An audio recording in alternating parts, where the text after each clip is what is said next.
Hello everyone, कैसे हैं आप? I hope all better. पुनः आपके लिए आज लेकर आए हैं हम 10th मैथ चैप्टर 2 बहुपद। आपका जो लेक्चर रहने वाला है वो रहने वाला आपका लेक्चर नंबर 1। बहुपद में आज हम पढ़ने वाले हैं, पहले इसका बेसिक स्ट्रक्चर आज तैयार करेंगे। आपने बहुपद के विषय में कक्षा 9 में भी पढ़ा है, तो आइए जरा देखते हैं। सबसे पहले हेडिंग्स बहुपद। तो जो विद्यार्थी इस चैनल में नए हों, इस चैनल को सब्सक्राइब करें, इस वीडियो को ज़्यादा से ज़्यादा अपने दोस्तों तक भेजें, मुझे लाइक तथा कमेंट्स भी करें।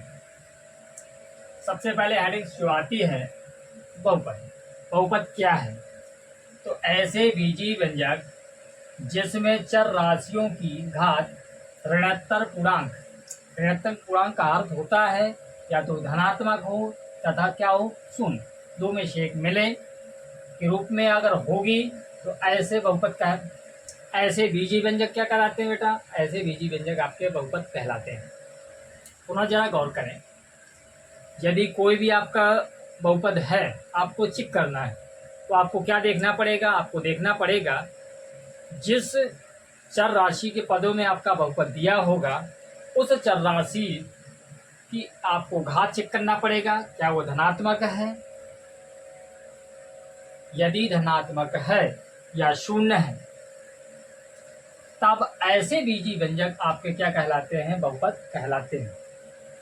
बहुपद का जो आपको रूप देखने को मिलेगा, किस रूप में आपको देखने को मिलेंगे बहुपद? आपको मिलेंगे a0 plus a1x plus a2x² plus a3x³ plus dot dot an plus x power n के रूप में आपको जो भी बीजीय व्यंजक मिलेंगे वह सारे के सारे बीजीय व्यंजक आपके बहुपद कहलाने वाले हैं। ये आपने सारा का सारा डिटेल कक्षा 9 में पढ़ रखा है। आज की जो खासियत क्या है? आज की जो खासियत रहने वाली है, बहुपद से संबंधित हम पढ़ने वाले हैं शून्य। क्यों पढ़ने वाले हैं शून्य? क्योंकि अभी आप क्वेश्चंस करेंगे शून्यकों को ज्ञात करना, शून्यकों के द्वारा आप बहुपदों का निर्माण करना, इस तरीके के क्वेश्चंस आपको अभी देखने को मिलने वाले हैं। तो आइए जरा देखते हैं बहुपद के शून्य क्या है। चर के विमान जिन पर बहुपद का मान क्या हो जाता है? शून्य हो जाता है। पुनः जरा गौर करें, आप बहुपद पर ही पहले जरा ध्यान दें। ये रूप इस रूप में मिलेंगे। फॉर एग्जाम्पल आप ऐसे देखें, जैसे आप कह सकते हैं भाई बहुपद में आप और क्या कर सकते हैं, जैसे आप x³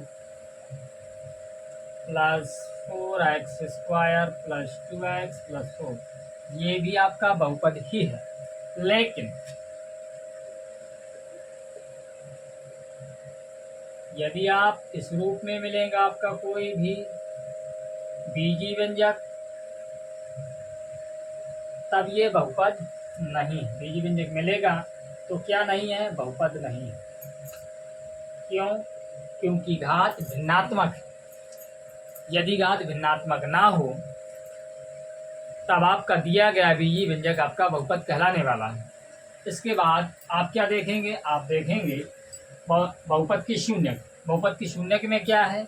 जो भी आपका बहुपद दिया रहेगा उस बहुपद चर के विमान, जैसे एग्जाम्पल्स के लिए किस रूप में दिया गया? चर राशि x प्रयुक्त हुई है बहुपद में, तो चर के विमान जिन पर बहुपद का मान क्या हो जाता है? शून्य हो जाता है, उस बहुपद के क्या कहलाते हैं? शून्य कहलाते हैं।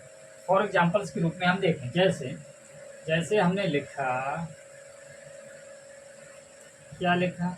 जैसे हमने लिखा 4x प्लस 16, क्या ये बहुपद है? अब आपको क्या करना है? चर का वह मान जिसके लिए दिए गए बहुपद का मान क्या हो जाता है? शून्य हो जाता है। अर्थात अब आप क्या रखेंगे? इसको यदि शून्य करना है तो x इक्वल आप -4 रखेंगे। अब इसको सॉल्व करें, 4 गुणे x इक्वल 4 रखेंगे प्लस 16, अर्थात -16 प्लस 16 इक्वल क्या होने वाला है? 0। क्या यही होने वाला है? कन्फर्म। अर्थात चर का वह मान जिसके लिए दिए गए बहुपद का मान शून्य हो जाता है, वह मान ही क्या कहलाते हैं? उस बहुपद के शून्य कहलाते हैं। मुझे उम्मीद है कि आपको समझ में आया होगा। अभी इस पर एक लंबी बहस होने वाली है। आइए जरा देखते हैं कुछ अन्य एग्जाम्पल्स या कुछ अन्य परिभाषाएं। इसके बाद आप देखेंगे बहुपदों के आलेख। बहुपद के प्रकार यदि आप डिटेल्स पर जाएंगे तो बहुपद घात के आधार पर और पद के आधार पर बहुत सारे प्रकार के होते हैं। आपने पढ़ रखा है, यहाँ पर इसकी कोई ज़रूरत नहीं है। ज़रूरत है तो केवल किसकी, आपको आलेख पहचानना है। बहुपदों के आलेख आप देखेंगे तो बहुपदों के आलेख आपको दो प्रकार से देखने को मिलेंगे। सबसे पहले बहुपदों में आएगा एक रैखिक बहुपद। रैखिक बहुपदों में आप आलेख खींचेंगे। रैखिक बहुपद का जो आपका समीकरण रहने वाला है किस तरीके से रहेगा, ax प्लस बी, जहाँ पर a कभी भी अर्थात डज नॉट इक्वल 0। द्विघात बहुपद भी आप पढ़ेंगे तो आपका जो रूप रहने वाला है ax square plus bx plus c, यहाँ पर भी रहने वाला है a डज नॉट इक्वल 0। यदि द्विघात बहुपद है तो अर्थात चर राशि की जो मैक्सिमम घात है उसका गुणांक कभी भी 0 के बराबर नहीं होना चाहिए। आप देख पा रहे हैं चर राशि x है, x का गुणांक a है, इसीलिए a डज नॉट इक्वल। ये तो बात हो गई बहुपदों के आलेखों में। सबसे पहले किन किन के आलेख खींचने हैं, हमें खींचने हैं रैखिक बहुपद के आलेख और हमें खींचने हैं द्विघात बहुपद के आलेख। सबसे पहले रैखिक बहुपद का आलेख। आइए जरा देखते हैं रैखिक बहुपद का आलेख कैसे बनाते हैं। ये आपका हो चुका होगा। मैंने केवल और केवल आपको थोड़ा सा गाइड किया, जानकारी आपको पहले से है, इसको जरा नोट करें। हम बढ़ते हैं जब तक अगली हेडिंग्स की ओर। तो रैखिक बहुपद में क्या रहने वाला है, रैखिक बहुपद आपका इस रूप में रहना है। यदि इस रूप में रहेगा आप आलेख कैसे खींचेंगे। फॉर एग्जाम्पल्स के लिए आप देखेंगे, आप मान लें बेटा 4x माइनस 8 इक्वल 0। क्या यह रैखिक बहुपद है, सभी विद्यार्थी कहेंगे ऑल राइट है। यदि है तो आप इसको आलेख कैसे खींचेंगे। सबसे पहले इसको आप सॉल्व करेंगे। कैसे, 4x माइनस 8 इक्वल 0 है। आप इसको क्या करेंगे, 4x जो कहते हो 8 को आप पश्चांतर कर देंगे, माइनस का है आपका प्लस का हो जाएगा। आप क्या करेंगे, 4 दूनी 8, x बराबर 2। अर्थात आप जैसे ही आलेख खींचेंगे, आलेख खींचने का तरीका क्या है, आइए जरा देखें आलेख कैसे खींचते हैं। क्या ये हो चुका है, बिल्कुल हो चुका है।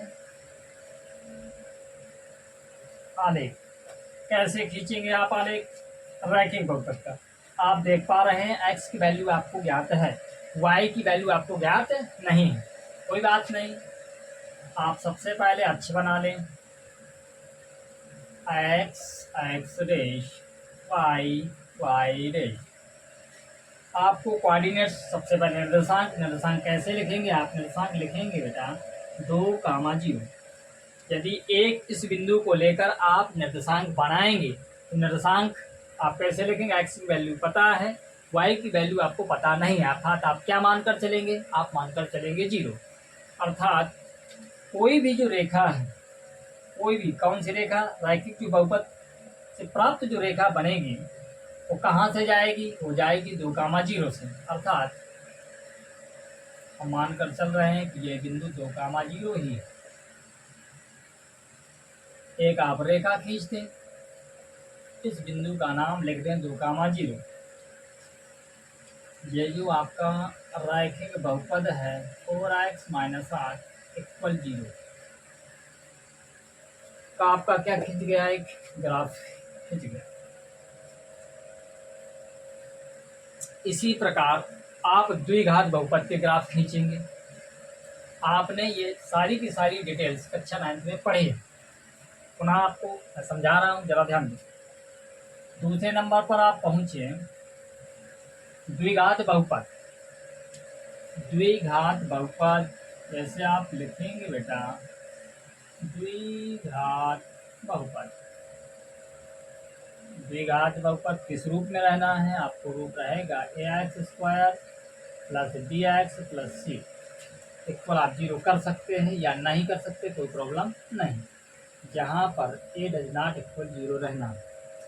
आपको क्या करना है? ग्राफ खींचना है। ग्राफ खींचने के लिए आपके लिए 3 स्थितियाँ रहेंगी, कैसे और कैसे, आइए जरा देखें। सबसे फर्स्ट स्थिति रहेगी आपकी, इस रूप का यदि द्विघात बहुपद है तो आपको क्या करना पड़ेगा? आपको सबसे पहले लिखना पड़ेगा, विभक्त कर निकालना पड़ेगा। विभक्त कर आप पढ़ेंगे अगले चैप्टर्स में। विभक्त कर को व्यक्त करते हैं कैपिटल डी से। सबसे पहली स्थिति रहेगी कैपिटल डी इक्वल 0। डी का जो मान है 0 से बड़ा होना चाहिए और इसके जो बहुपद के गुणनखंड हैं डी ग्रेटर दैन 0 तथा बहुपद के गुणनखंड, इसके गुणनखंड बहुपद के गुणनखंड ऐसे हों, भिन्न भिन्न हों। सर विभक्त कर का मान 0 से बड़ा हो तथा दिए गए जो बहुपद है उसके जो गुणनखंड आप निकालें, अर्थात जो भी शून्य निकलेंगे वह शून्य कैसे हों बेटा? आपके भिन्न भिन्न हों। तब आपका जो ग्राफ खींचेगा वो ग्राफ इस प्रकार से खींचेगा। आप जरा ध्यान दें। आप सबसे पहले एक्स अक्ष बनाएं, एक्स रेस, वाई रेस। ऐसी स्थिति में जो ग्राफ खींचता है एक परवलय के रूप में होता है, उस पर भी एक कंडीशंस रहती है। यदि आपका जो बहुपद है इस रूप में है, आप इसको ऐसा भी लिख सकते हैं क्या? f(x) बराबर ax² plus bx plus c। अर्थात आपको x अक्ष के 2 बिंदुओं पर कम से कम ग्राफ काटेगा। कैसे? आप ऐसा भी कर सकते हैं, एक बिंदु आप ए कह दें, एक बिंदु का नाम ए डेश कर दें। आप ऐसा भी बना सकते हैं,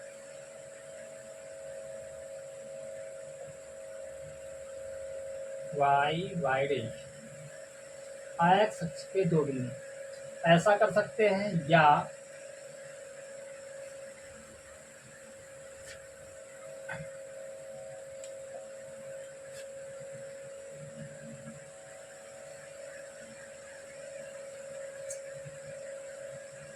ए डेश और ए। तो शर्त क्या है? शर्त ये है कि यदि द्विघात बहुपद इस रूप में है और कंडीशंस आपके पास है कि जी अर्थात विभक्त कर 0 से बड़ा हो और जो बहुपद के आपके गुणनखंड हों वह भिन्न भिन्न हों, तो ऐसी स्थिति में जो बहुपद होता है वह एक्स अक्ष को 2 बिंदुओं पर काटता है। किस रूप में होता है? जो ग्राफ आपका खींचा जाता है वह परवलयाकार रूप में रहेगा। किस रूप में रहने वाला है? परवलय, परवलय के रूप में। किस रूप में रहना है? परवलय। अभी 10th के विद्यार्थी परवलय तो नहीं समझ पा रहे होंगे, आने वाली क्लासों में आप परवलय को भी समझने लगेंगे, कोई दिक्कत होने वाली नहीं है। इसी प्रकार दूसरी स्थिति आपकी क्या रहने वाली है? दूसरी स्थिति रहने वाली है यदि d इक्वल हो 0, d इक्वल हो 0 और बहुपद के जो गुणनखंड हो समान तथा बहुपद के गुणनखंड समान हों। इस बार भिन्न भिन्न थे, अब कैसे हों? समान हों। तो ऐसी स्थिति में जो आपका ग्राफ खींचता है तो 2 तरीके से खींच सकते हैं आप। कैसे? इसको जरा रेज करें। अब इस वाक्या की हमें कोई ज़रूरत नहीं। क्या करने वाले हैं? आप ग्राफ खींचेंगे इस तरीके से, एक्स डेश, वाई डेश। यदि d इक्वल 0 अर्थात विभक्त कर का मान यदि 0 हो तथा बहुपद के गुणनखंड कैसे हों? समान हो, तो ऐसी स्थिति में जो ग्राफ खिंचता है वह परवलयाकार रूप में ही रहता है, लेकिन वह एक्स अक्ष को केवल और केवल एक बिंदु पर स्पर्श करता है। आप किसी भी तरीके से बना सकते हैं एक्स अक्ष, आप चाहें तो इधर भी स्पर्श करा दें, हमें कोई दिक्कत नहीं। बिंदु आप इसका नाम ए लिख सकते हैं। ग्राफ आप ऐसा भी बना सकते हैं x x d y y d. Okay, x अक्ष को स्पर्श करना है, आप चाहें तो आप ऐसा भी बना सकते हैं, आप इसका नाम एक कर सकते हैं। तो आप समझ पा रहे हैं कि यदि विभक्तकर का मान 0 हो, अर्थात अर्थ ये हुआ कि बहुपद के गुणनखंड के यदि क्या हो समान हो, तो ऐसी स्थिति में जो ग्राफ खींचा जाता है वह भी परवलय के रूप में ही रहता है, लेकिन वह एक्स अक्ष को केवल और केवल एक ही बिंदु पर क्या करता है, विभाजित स्पर्श करता है। क्या करता है, स्पर्श। इससे पहले क्या कर रहा था, प्रच्छेद कर रहा था। क्या कर रहा था, प्रच्छेद, लेकिन कितने बिंदुओं पर, 2। तीसरी स्थिति क्या रहने वाली है, तीसरी स्थिति आपके पास रहने वाली है यदि d छोटा हो 0 से, तथा गुणनखंड कैसे रहेंगे आपके, तथा बहुपद के गुणनखंड, किसके गुणनखंड, बहुपद के गुणनखंड संभव ना हो यदि d छोटा हो 0 से, अर्थात दिया गया बहुपद है उसके गुणनखंड यदि आपके पास आपको क्या संभव ना हो, अर्थात आप ज्ञात नहीं कर सकते हैं, तो ऐसी स्थिति में भी जो ग्राफ खींचेगा वह भी रहने वाला है परवलयाकार, लेकिन परवलयाकार रहेगा, लेकिन वह किसी भी अक्ष को स्पर्श करने वाला नहीं होगा। आइए जरा देखते हैं, जैसे एग्जाम्पल्स के लिए देखा जाए, आप देखेंगे इसको एक्स रेस वाई रेस, जो भी आपका ग्राफ बनेगा इस तरीके से बनने वाला है, किसी भी अक्ष को स्पर्श करने वाला नहीं होगा। अर्थात अक्ष कौन सी स्पर्श करना है, स्पर्श करता ज्यादा से ज्यादा एक्स अक्ष को।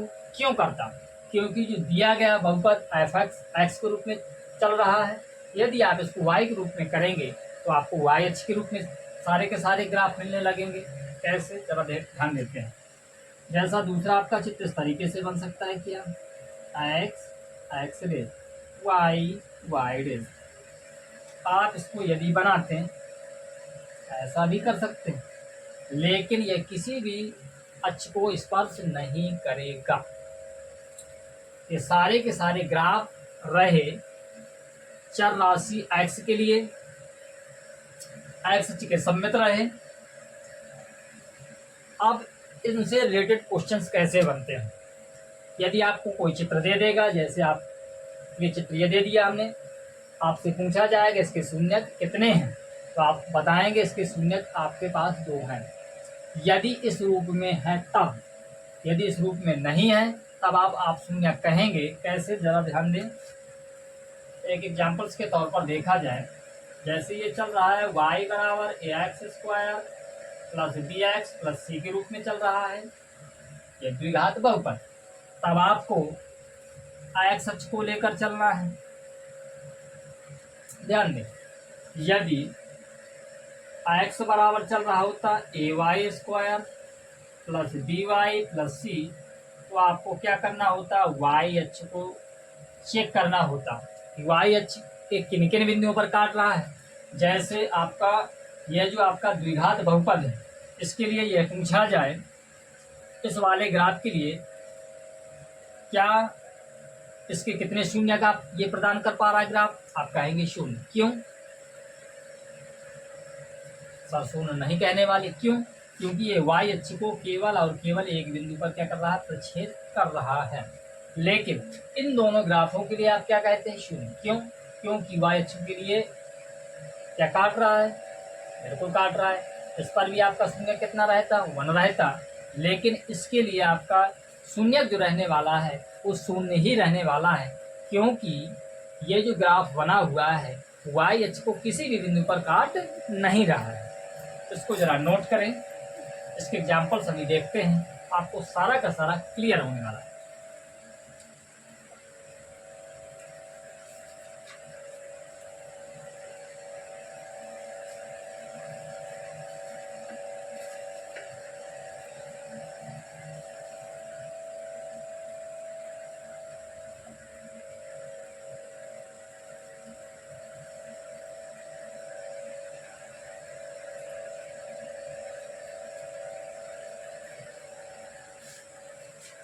क्या हो चुका?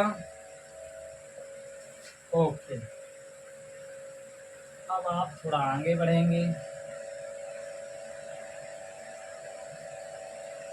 जो भी ग्राफ अभी हमने आपको बतलाए हैं और उनके क्वेश्चंस भी करेंगे, तब आपको सारा का सारा डिटेल क्लियर हो जाएगा और आप आसानी से इन क्वेश्चनों को लगा ले जाएंगे। कैसे, आइए ज़रा देखें। पहले कुछ सूत्रों को जरा और समझें। सबसे पहले आप देखेंगे रैखिक बहुपद।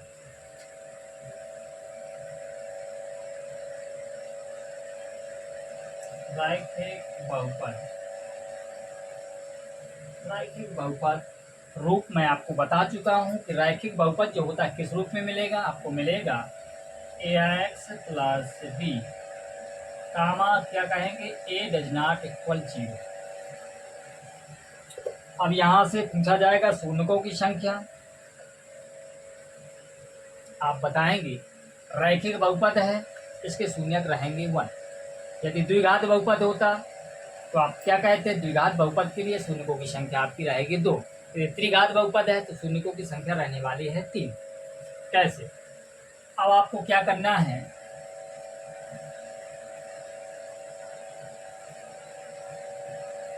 गुणांकों तथा शून्यकों के बीच संबंध, शून्यकों के बीच संबंध।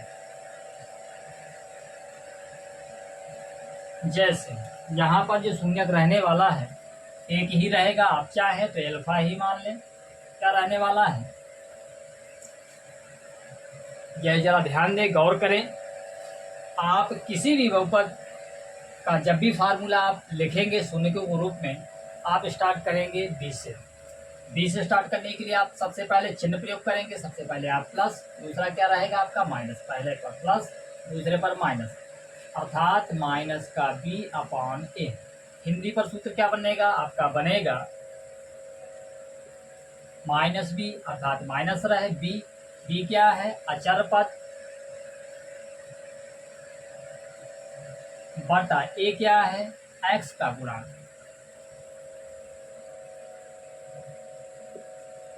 क्या ये बात आप समझ पाए? नहीं समझ पाए? पुनः जरा ध्यान दें।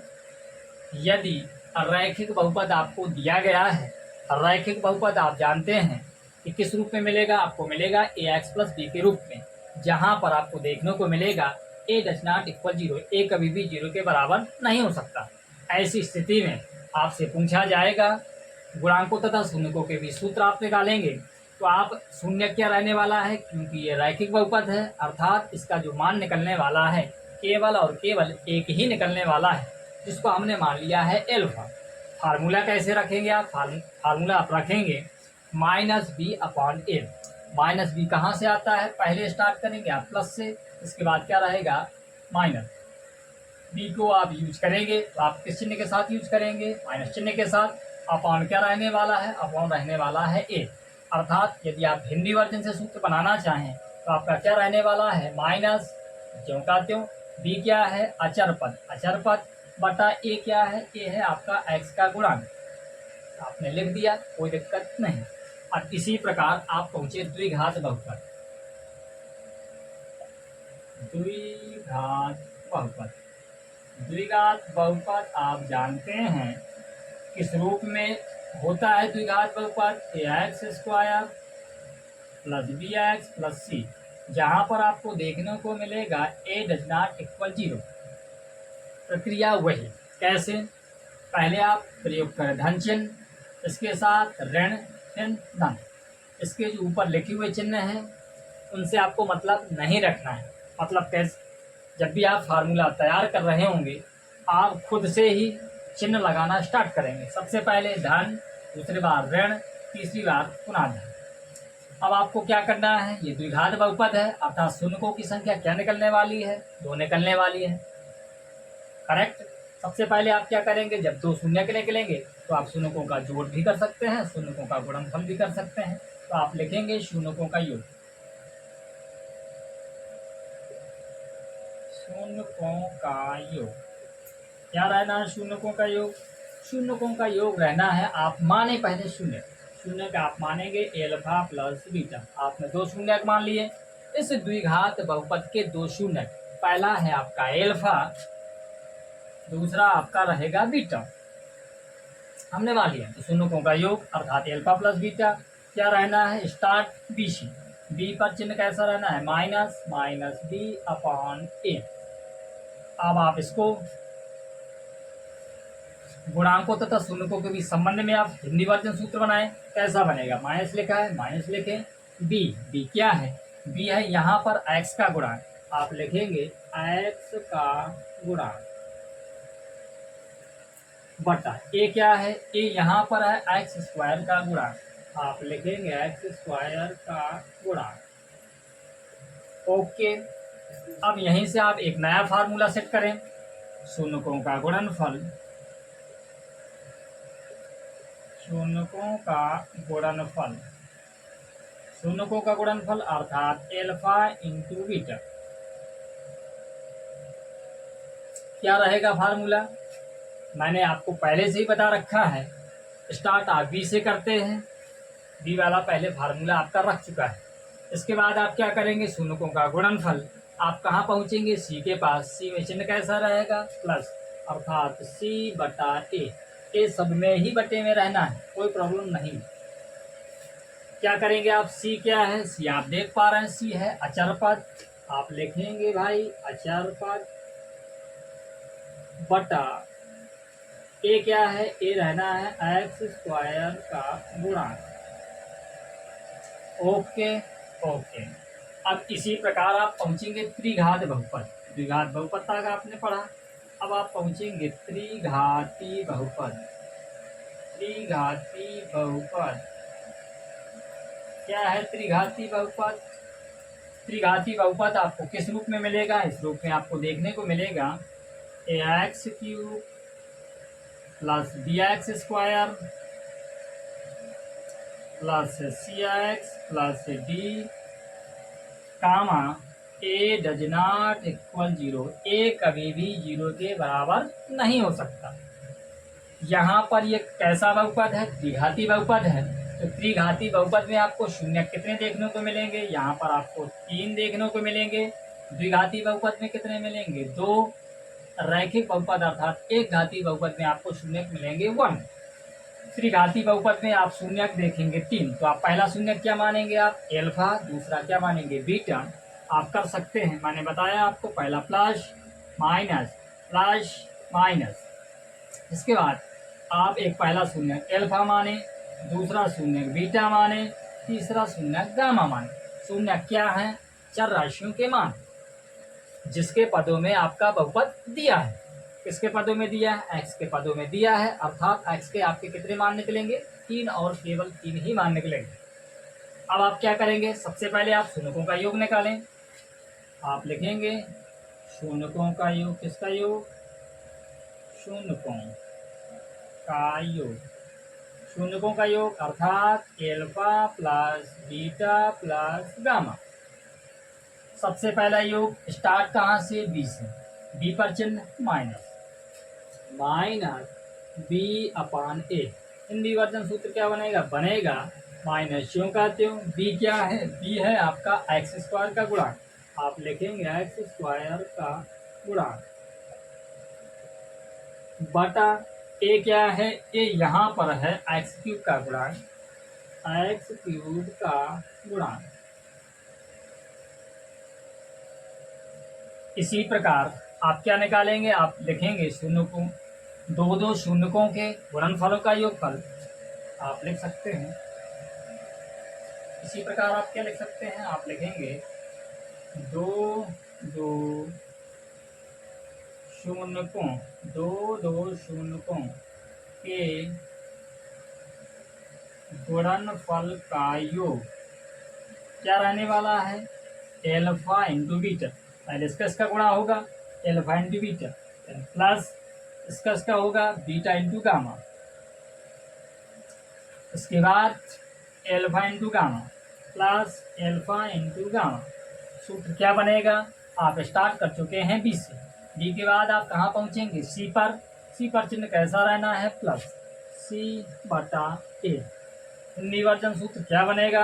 सी आप क्या देख पा रहे हैं? सी है एक्स का गुणांक, आप लिखेंगे एक्स का गुणांक बटा ए क्या है? ए है आपका एक्स क्यूब का गुणांक, एक्स क्यूब का गुणांक।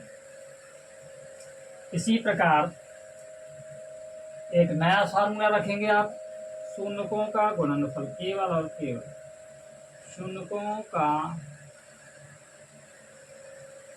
गुणनफल, अर्थात alpha into beta into gamma. क्या रहना है फार्मूला? आपने बी से स्टार्ट किया था, बी के बाद आप सी पर पहुंचे, सी के बाद आप कहाँ पहुंचेंगे? डी। डी पर चिन्ह कैसा रहना है? माइनस डी अपॉन ए। बटे में आपको हर बार ए ही रखना है। हिंदी वर्जन सूत्र बनाएंगे आप कैसे? माइनस लगा है, आपने लगाया। डी क्या है? अचर पद है, आपने लिखा अचर पद, बटा ए क्या है? एक्स क्यूब का गुणांक। ओके ओके, इन फार्मूलों को भी आप नोट करें।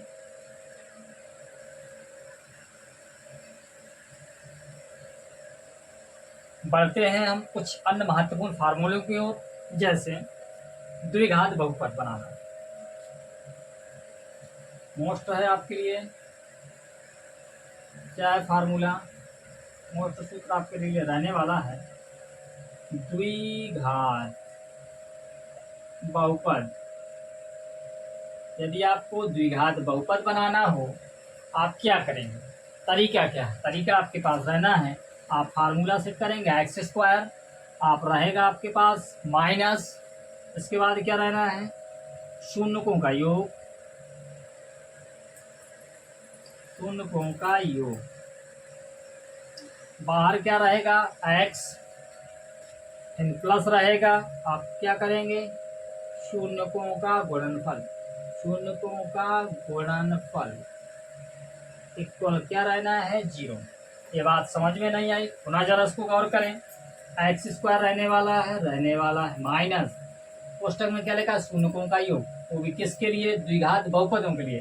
द्विघात बहुपदों के लिए शून्यकों का योग आप किससे प्रदर्शित करेंगे? Alpha plus beta. बाहर क्या रहने वाला है? एक्स रहने वाला है, प्लस शून्यकों का गुणनफल, वह भी द्विघात बहुपदों के लिए। द्विघात बहुपदों के लिए शून्यकों का गुणनफल आप किससे प्रदर्शित करते हैं? Alpha into beta equal 0। ये आपकी स्थिति बनने वाली है। द्विघात बहुपद बनाने के लिए आपको फार्मूला जो रखना होगा वो रखना होगा इस प्रकार से। अब आपको क्या करना है? केवल और केवल एक ही प्रवृत्ति आपकी बचती है, उसको भी जरा हम थोड़ा सा आपको समझाते हैं, जब तक आप इसको नोट करें। बढ़ते हैं एक अगले फार्मूले की ओर।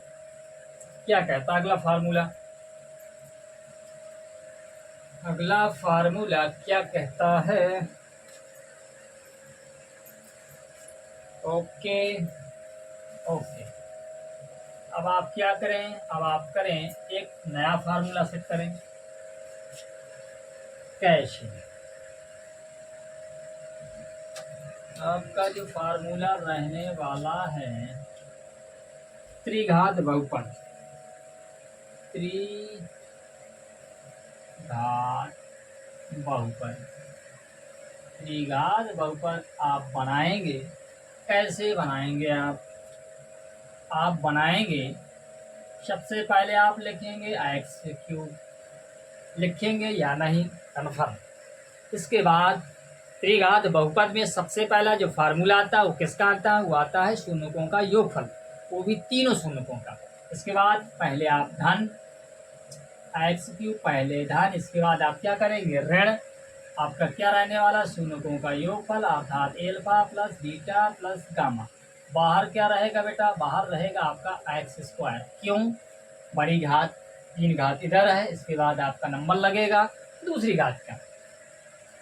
धन हो गया, ऋण हो गया। तीसरी बार में आप क्या प्रयोग करेंगे? पुनः धन प्रयोग करेंगे। अब आपने क्या पढ़ा है फार्मूला? अब आपने फार्मूला पढ़ा दो शून्यकों के गुणनफलों का योगफल। अब आप अर्थात लिखेंगे alpha into beta plus beta into gamma plus alpha into gamma. Okay okay, बाहर क्या रहने वाला? गुणे में एक्स। क्यों? एक्स क्यूब उससे छोटी घात एक्स स्क्वायर उससे और छोटी घात एक्स। इसके बाद आप इसको आगे बढ़ाएंगे, आपका धन चिन्ह था ऋण हो गया, इसके बाद धन है ऋण धन। अब आप क्या करेंगे भाई, ऋण क्या रहेगा, शून्यों का गुणनफल alpha into beta into gamma equal 0। Okay, क्या यही स्थिति बनने वाली है? ओके, ये स्थिति बनने वाली है। तो मुझे उम्मीद है कि आज के सारे फार्मूले आपको समझ में आए होंगे। शेष प्रक्रिया अगले लेक्चर्स के साथ होगी, जब तक आप इसको नोट करें। मिलते हैं एक नए लेक्चर्स एक और बेहतरीन वीडियो के साथ। धन्यवाद।